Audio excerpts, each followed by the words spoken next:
And so let me ask you something. Let's look at some of the details of the actual war that's going on right now. I want to start looking at, first of all, at the strategic. We've kind of been looking at that with these sanctions, because that's kind of at the strategic level. But maybe at the operational level, both sides have been taking more and more shots back, of course, at each other, deep into each other's hinterland. Now, Russia's been doing this to Ukraine for years, actually striking and hitting all kinds of targets, energy situations, command and control, communications, the rail lines, logistics routes, etc. Now, Ukraine's been returning the favor here. In fact, overnight there was another one here where yet another wild berries factory was hit. And then there's also another one of the oil refineries in Russia was hit. Now, this has been having some negative consequences for the Russian side inside the country itself. There was some, shortage of gasoline. There were long queues at different gas stations, whatever. But those have been largely those are usually temporary. This makes a lot of visuals, a lot of videos, etc., pictures of the long lines. But then after a week or two, most of the time, at least up to this point, they have gotten resolved. But then you see overnight, they still keep coming in. So far, Russia's been able to handle. Let's just look at their side first. What do you suppose? What is this doing cumulatively for the war effort? Is this causing Russia to have any problems on the line of contact? My understanding of it, actually, my analysis of it, Danny, is that it's not having impacts on the line of contact. And you and I would expect that would be the case. The issue, I think, is that there are things going on strategically, and let's not assume that it's having no effect. I think it is having an effect on the Russian economy. But of course, one of the effects is to actually draw in their exports and instead retain products, diesel and other products for Russia. And of course, what that's doing is having a negative effect on the global economy. But coming back to Russia, I don't think it's having significant effects on the war effort. What I think we're also seeing is that the Russia a reasonable degree of success in their air defense with the S-400 and S-500. And of course, all the time, they're getting more and more practice in this. And that's a very, very different situation to the situation that Ukrainians find themselves. The other thing, of course, that it is having effect is political effect in Russia. And so the pressure on Putin to respond is growing. Now, so far, he's resisted that pressure. But I think we're running into very worrying territory where actually Putin may eventually decide that he must respond. And of course, the obvious places to respond will be one of two places. Either he'll up the ante in the Ukraine war, and I think he's doing that already, or he would actually start to warn and then perhaps strike against European targets that are producing these weapon systems, most obviously in Britain, France, and Germany. I mean, I think the interesting one is the upping the ante in Ukraine. And I think one of the things that I think we tend to see over time is that actually when something happens which appears to be rising the ante, moving up the escalation ladder, as some people describe it, then what happens is that Russians tend to respond, not with widening the ante, but rather responding with efforts in support of the war in Ukraine, which is a very significantly higher impact than the weapons that are being fired at them. So it's almost as if every time you poke the bear, you get smashed by a sledgehammer. So despite that, Zelensky is keeping on at it, and he's keeping on at it for obvious political reasons. But in terms of the war effort, I would be very surprised if it has any significant impact, and potentially the opposite. I mean, what we're seeing, and when we come on to what the Russians are doing, is that the Russians are simply intensifying the campaign, it seems to me. I think we're getting a sense, and you may know this better than me, Danny, that actually Russia is moving from an SMO philosophy, a special military operation philosophy, to more of a warfighting philosophy. I'm not sure they've crossed that Rubicon yet, but it certainly seems to me that they're intensifying the strategic bombardment. We can talk about that further if you like. Yeah, there was, what was it, I guess almost 3 weeks ago now, Dmitry Peskov made the statement, this is not an SMO, this is actually a war. And he went into some reasons for that. But then nothing really happened much after that. You didn't hear anything else. In fact, Vladimir Putin, who we're going to hear from here shortly, made some comments over the weekend and earlier this week, and went back again to using the SMO language. So he does not moved on to that, at least not yet. We'll see if that continues to develop. But if that's the case, we just talked about some of the the impacts that the longer range war is having on the Russian side. Let's take a look at the Ukraine side, because there are some things going on here recently down around Odessa, and you being a naval man can talk about this. This is one of the negative impacts on the Ukraine side. They escalated up in the Sea of Azov not long ago, which is in this area over here, where they hit a whole bunch of Russian ships, usually some small cargo vessels, etc., because they wanted to jam up the economy and also any kind of military support here. Well, the Russians have struck back in the Black Sea, or in the area here outside of Odessa, and they have all but shut down the port of Odessa. I think I saw overnight that one passage was able to get through, but not much is able to get out. What is the impact to Ukraine of having Odessa basically taken out of play as an active port?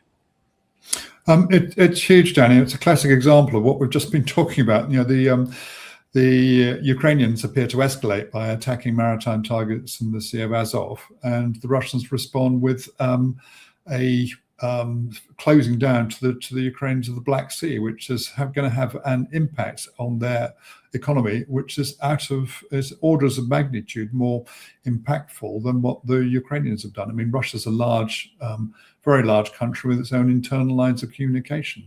And so it's not the end of the world, actually, if it loses Azov. It's got at least 3 other maritime routes. You know, there's the Baltic, there's the northern route, and then of course Vladivostok.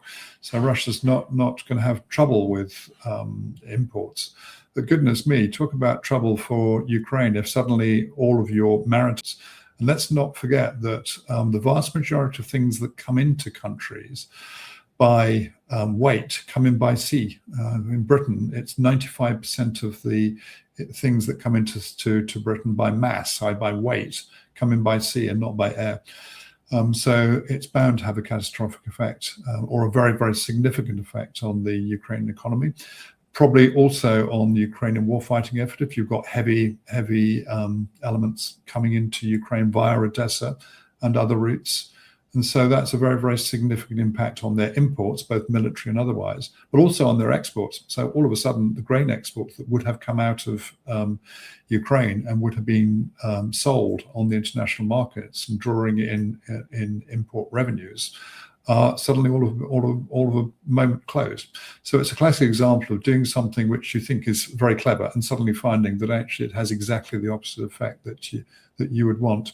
It's also an open question to me, Danny, whether this is the start of a move across the Dnieper and towards Odessa. I'm still an open question for me, although I think some of the things that Putin has said recently make me wonder if this is more likely than not. But again, we can talk about that.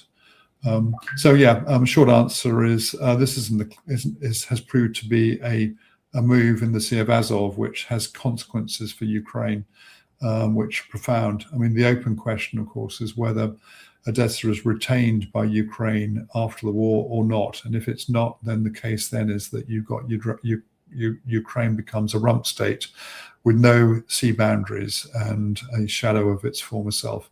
It is already a failed state as far as I can see, because it relies almost completely for European loans to actually keep itself going. So not a clever thing. And if we see eventually the Russians cross the Dnieper and start to move west in the southern sector, then that wouldn't surprise me. Well, let's take a look at that on the line of contact. As you can see here, we've been talking about this for months now, and Russians had been talking about that they're going to start moving more aggressively towards Sumy. They made some comments a little over a month ago, but there hasn't honestly been that much physical progress on the ground. They made some progress in the Volchansk area. They moved a little bit south, but that has kind of slowed down. The Kupiansk is not much movement there. The big issues, of course, they took Konstantinivka, which kind of set up the situation that now then here's this next biggest area here, these fortress cities, Kramatorsk and Slavyansk, etc. These are the last really big defensive barriers in the Donbass area. But by all accounts, if Russia did the same thing here that they have done on some of these other ones, like Bakhmut, for example, Chasiv Yar, and some of these others in this area here, I mean, it could take over a year if they continue to try to do the same thing. It doesn't seem to me it's really cost effective for Russia to do that. as opposed to trying elsewhere, either on the northern or the southern side of this to try and break through, to go flank these things, just take them, etc. But nevertheless, when you look at the ground, there has been a lot of casualties on the Ukraine side, and that continues to add up, and that's got a problem. But you don't see much on the ground. How do you assess what is the current Russian state here, and can they just continue this slow grind, which could literally take years for this war to continue on? I have a sense, Danny, that they will continue, generally speaking, with the same tactical approach that they've been taking, because although it may seem slow to us, it actually appears to be working, and it's securing the objectives that they're seeking. One of the objectives is demilitarization, and by wearing down and attritional operations against the Ukrainians, then they're achieving that objective. I think there is an open question in my mind about what they think might be their ultimate territorial objectives, because it's clear that they will want to secure, we know the 4 eastern oblasts is a no discussions on that. Crimea, there's no discussions on that. There are open questions about the whole of Novorossiya, which I still have not made my mind up, although I did hear Putin talk about Novorossiya as an ultimate objective. And I think that's a really interesting one. I think, though, that the reasons that make me think that we may be approaching a time when the war gets into towards its end times is because of economic pressure. And we can talk about that later. But I think it's the economic pressure that we're seeing as a result of the consequences of European sanctions and Western sanctions on Russian oil, on attacks deep into Russia, which is removing more oil from the market, and then the consequences of the Strait of Hormuz closure, which I now think is starting to arrive. Now, as that triple whammy starts to arrive, and we start to see higher oil and gas prices in the West, and the economies of countries, with the exception of Germany, have very high debt to GDP ratios and are in precarious states economically, then I think that people are going to ask twice, to be asked the question twice about whether they want to continue increasing spending to support a war in Europe, which looks to me to be unwinnable, and it must surely be understood as unwinnable by the military staffs, at the cost of so many other things in European and American societies. Reduce spending on health, reduce spending on the arts, reduce spending on infrastructure.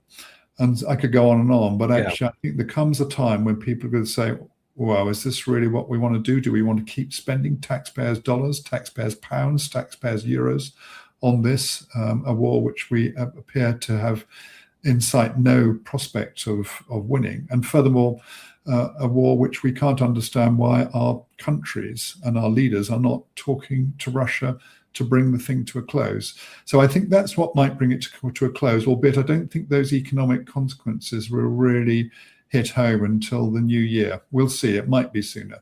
But what I do expect is the energy consequences will start to hit home soon. We're seeing inventories are worn down.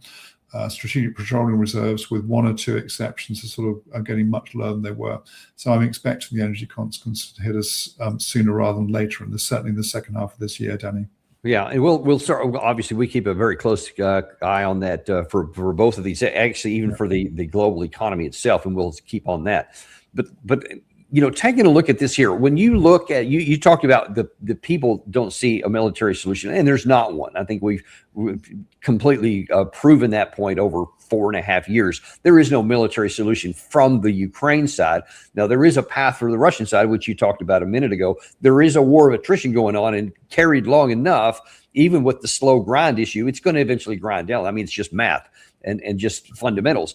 But for some people in the West, they don't want to think about that. They want to think about these sanctions packages. So the only thing that we're talking about, that includes the European Union, is just putting more economic sanctions on Russia, not talking to anybody, not even exploring diplomatic possibilities. Literally, we're not even considering it. Just saying, let's just do another thing that just pushes this further down the road to keep the war going. Now, that is not lost on Volodymyr Zelensky, who, as I talked about at the opening of the show here, is in Washington, D.C. to ostensibly to go to Lindsey Graham's funeral. But his primary objective was to visit with President Trump and, as you'll see in this clip here, industry people in the United States. How did the meeting with the president go today? Well, this is about the licenses, and we began it in Ankara to give Ukraine licenses for the production of Patriot. This is important because we need more and quicker. And today we had a very good meeting with President Trump. He accepted that he will give us licenses. And then I had meeting with the representatives of production, very strong military companies of the United States. I hope that we will do co-production. This is very important. So look, I mean, look, let's just make sure everyone's crystal clear on this. He gets licensing and this production, whatever. You're talking in a normal peacetime environment, somewhere between 3 and 5 years before a factory can be built, before you get the supply chains, you get the qualified people to build it, because these are not just somebody you can go down to a local grocery store and say, hey, y'all want to come work in here? I mean, these are highly skilled people that have to go and particularly function these. That's why it takes so long also to produce a single missile. So you're talking 3, 4 to 5 years before any missiles start coming off the assembly line, and that not very high.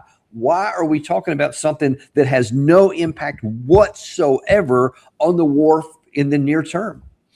Yeah, you may well ask. I think we're talking about it for political reasons, but there's another reason, Danny, which is that the Western politicians appear not to understand air defense. I think, as I mentioned to you before, one of my roles in the Navy was to command an air defense destroyer. So it's an area of specialism for me. I was the anti-air warfare coordinator in that ship for the standing NATO force Mediterranean.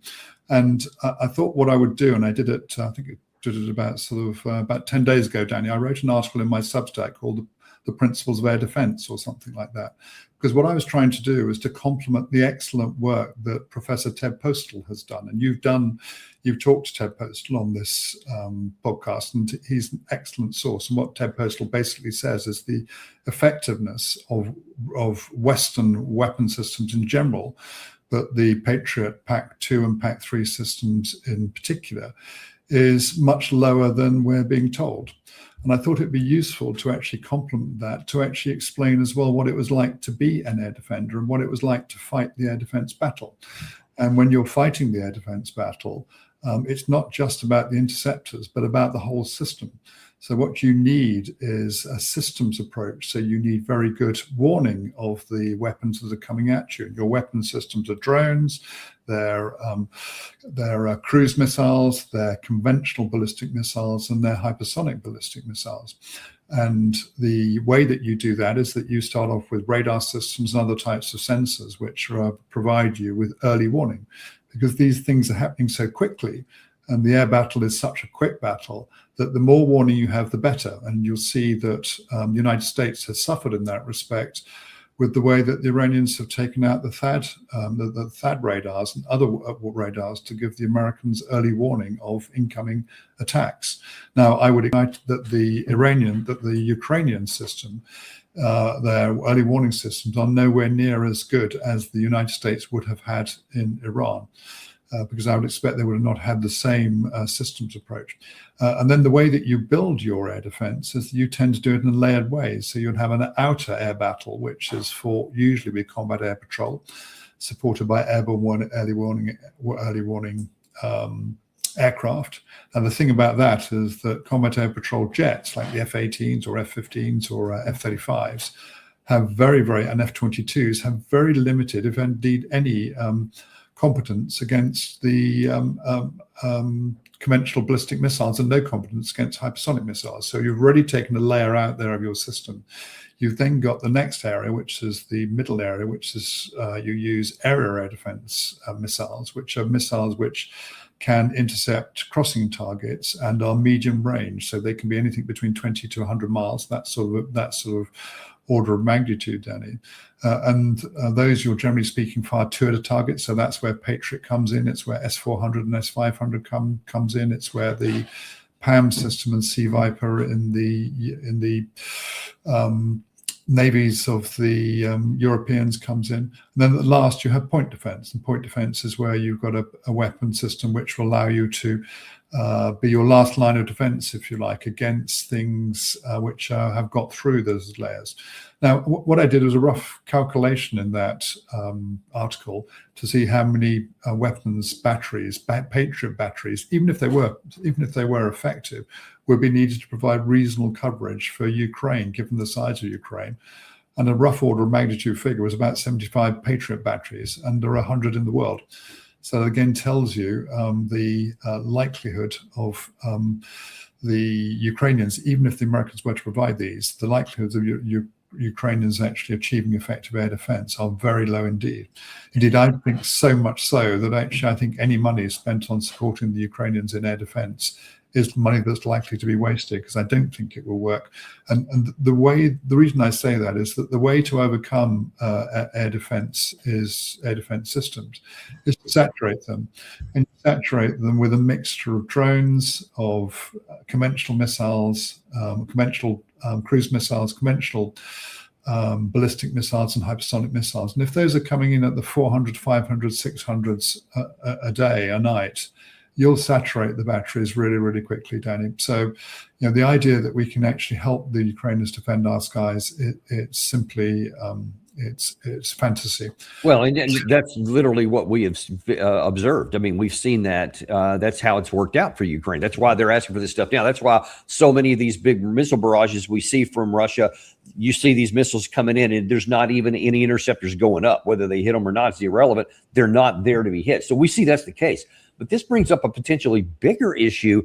Can you speak a little bit about the nature of the air defense for our side? Because now we haven't been attacked. And this idea, the claim anyway, or the belief maybe is a better way to put it, is that we have great air defense on our side because we have all the modern stuff in here. But I remember, and it's been probably close to 2 years ago now, I remember seeing one study that came up a little bit, made some headlines, and then went away, and I never heard anything more about it, that said that there was estimated that we had about 5% of the air defense assets we needed to defend all of NATO from any potential Russian attack, et cetera, from coming in. That seems kind of low. What do you say to that? I haven't seen the study. I'd love to see it, but it doesn't surprise me. I'll give you a good example. I'd used as my case study the one that I know best. So I thought to myself, okay, well, if I was asked to provide air defense systems to provide Britain against the sort of saturation attacks that we've got, how would I do it? Well, the first thing is that I've only got one air defense system in the British order of battle that's capable of doing area air defense at the sort of technical skills and the technical capability that's needed. It's in the Type 45 destroyers. We've only got 6 of them. Let's assume that we can have 4 available, and that's a big assumption because they've had big problems with the ships. And I put one in London. This is all in the article, and Danny. I put one in London, one in the strategic deterrent base up in Scotland, and 2 elsewhere. Those ships have silos of 48 missiles. So you. By the way, you see on the screen here. This is from the Financial Times in I think it's 2024. But that's what they were saying, that NATO has just 5% of air defense needed to protect the eastern flank. Yeah, it doesn't surprise me in the slightest. And even the air defenses we've got are not nearly as effective as we'd like them to be. I mean, the Russians have been using operationally hypersonic and conventional cruise ballistic missiles, for over 2 years now. These are effective weapons, and the truth is that we are naked to them. As I said, if you take those 4 ships, they've got batteries of 48 silos, but they fired 2 at each weapon system. So 24 salvos, and it's game over. You're empty.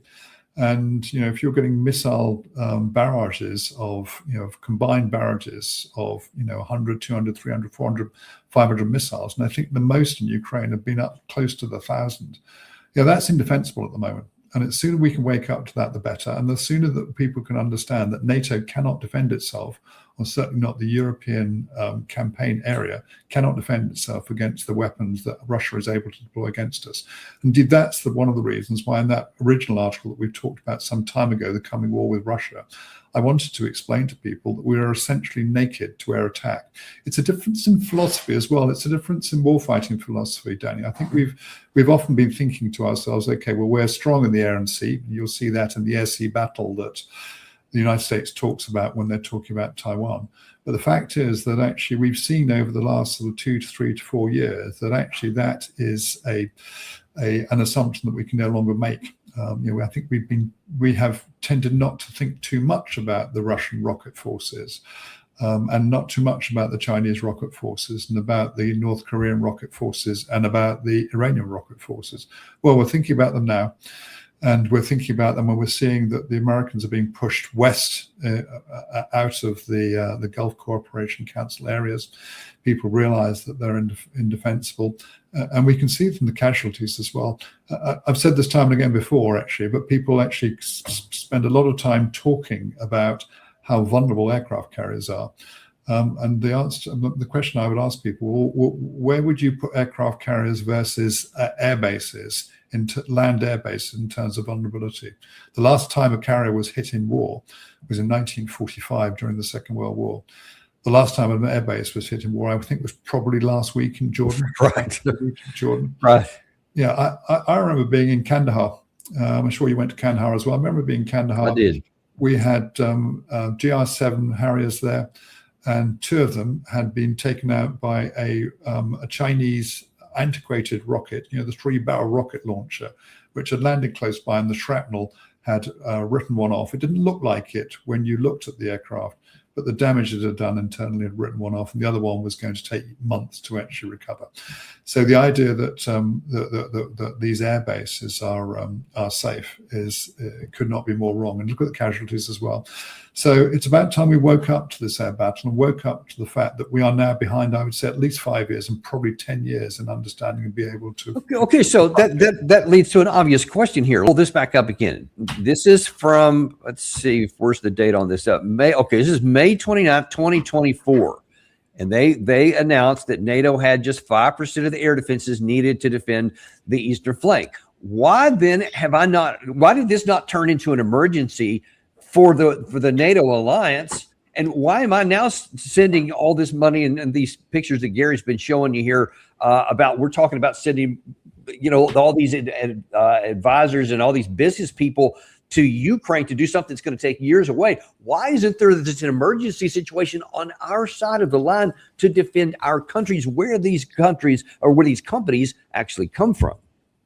It's a $64,000 question. I think it's partly sort of institutional lag. I think it's partly a lack of the right doctrinal thinking in the Western militaries, Danny, because it's becoming increasingly obvious that actually this is a major shortfall in Western defense. I think we've been spending so much time thinking about offense and about how we do counterinsurgency. And of course, counterinsurgency is easy. It's not easy, of course, but it's easy compared to what we're suffering at the moment. Imagine if the Taliban had the missiles that anything like the missiles we've got. What would Bagram Air Base have been like? What would Helmand's Air Base have been like? What would the Herat divisional headquarters be like? So I think it's a major shortfall in the Western doctrinal thinking. And I think one of the lessons that is going to come out of both wars, both the Iran war and the Russia-Ukraine war, is that actually we have a major vulnerability, and the consequence of that major vulnerability is not only can we not fight the air defense battle, we can't even deploy troops to allow us to actually do power projection, because as soon as we get them to any land mobilization areas, they're vulnerable. So I think this is a major change. I did an article on balance of power a few months ago, it might have been a year or so ago, and I was talking about the key elements of the balance of power. I talked about the need to have industrial capability. I talked about the need to have energy to actually fire up what you were doing. But I think the thing that's becoming increasingly clear to me that there's the major operational change. And you and I know when we're talking about operations, we're not talking about what's going on at the strategic level, but how you fight operationally. The major operational change is the revealing through operations in both Ukraine and in Iran of this major shortfall in the West's military capability. And it's a shortfall which will take, I would say, at least 10 years to recover, if indeed we can recover. And what it means is that the consequences that both wars, as far as I can see, are lost. And the sooner we wake up to this operational shortfall, the better, because it lends a lie to the idea that the United States has omnipotence in military forces. It lends a lie to the idea that NATO is the greatest coalition. Because the fact is that if we were to go to war with Russia, then I wouldn't expect the Russians to attack us. It's the last thing that I want to do. What I would expect them is to sit behind the line of contact and just destroy us in the same way that they're doing to the Ukrainians. As a little PS on this, Danny, I was curious to see that the General Surovikin has been brought back. And I thought, I wonder why that's happened. And it wouldn't surprise me if that what's happening is that he's been brought back because of his competence in defensive lines. Yes. And I think to myself, I wonder if they're going to secure some of the defensive lines to actually allow them to redeploy troops from some of those defensive lines to other areas in the campaign to allow them to actually start to exploit as opposed to just move forward. I mean, I don't know, but I thought it was a really interesting that he's been brought back. I do too. And along with some other stuff, which we'll, if we have some time here, we'll get to in a second. Yeah. I want to stick on this theme right here because it's a really interesting one you brought up. That we just got through talking about air defense, and we've exposed that we're exposed to a significant vulnerability on our side, and we're doing literally nothing about it. Well, one other thing that Zelensky talked about here on Fox News last night, which was actually accurate. Now, he's going to be talking in this clip here, he's going to denigrate Russia and some other things here, but he is going to accurately identify a real fundamental issue involved with the drone war. We understood that this war is changing each 3-6 months. We have to change technologies. And that's why we have a real modern miltech platform. And we have a lot of companies. We change drones. Today, these drones can work on the battlefield, but after 3-6 months, it can't. So it cannot. So that's why you need be strong each moment and change technologies and be quicker. Because we have to be quicker than Putin, because Putin has more people than we, and we have to save our people and use more technologies than people. That's what we do.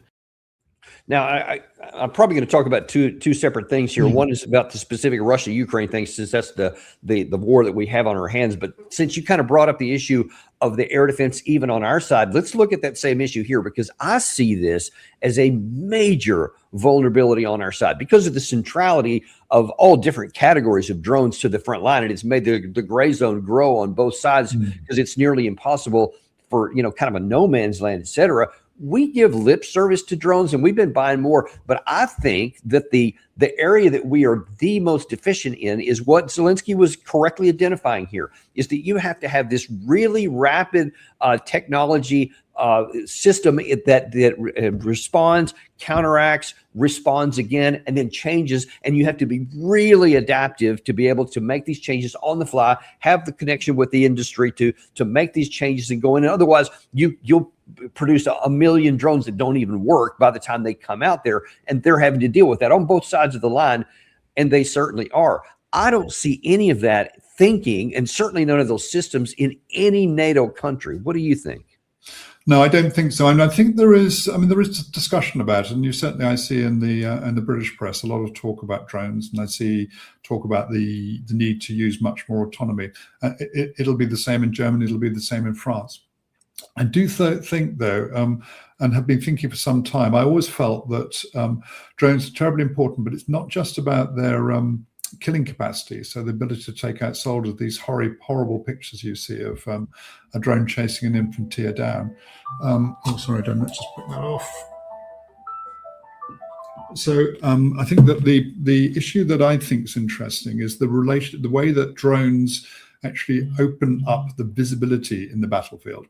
And I think what that also means is that actually that artillery is much more effective, provided you can get it into place. I was talking on Monday, I think it was, you may not have come across him, an Australian infantry who his name's Matt Williams, very, very good guy. He's actually worked on both sides of the front in Ukraine, and very interesting on the tactics. What he said was that actually it was very interesting how the Russians were proving very effective about using drones to actually call down fire much more quickly than whatever had been in the past, and to make it much more effective. And it came to my sort of intuitive view, or it confirmed my intuitive view, that artillery is still the big killer. I mean, when I was in the Navy, I commanded a Type 21 frigate and a Type 42 destroyer. They both had a 4.5 millimeter gun, which on rapid fire could put down 26 rounds a minute. So it's like the equivalent of having an artillery battery, and it's essentially an artillery battery. But actually, if that fire is very, very well targeted, it makes it much more effective. And you will know well that the key killer in the First World War was artillery. And Right. it turns out that it also is in the Ukraine war. And so I think that I'm a little bit cautious about saying that the answer to this for Ukraine is drones. I think it's absolutely part of the whole solution.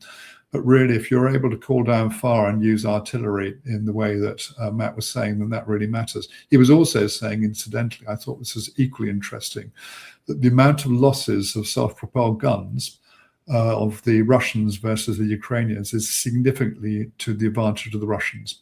So the Russians are taking them out much more quickly, and they have more self-propelled guns as well. So again, you can start to see why the casualty figures that we in the independent media think are happening, because actually the Russians can respond in a way that the Ukrainians simply can't.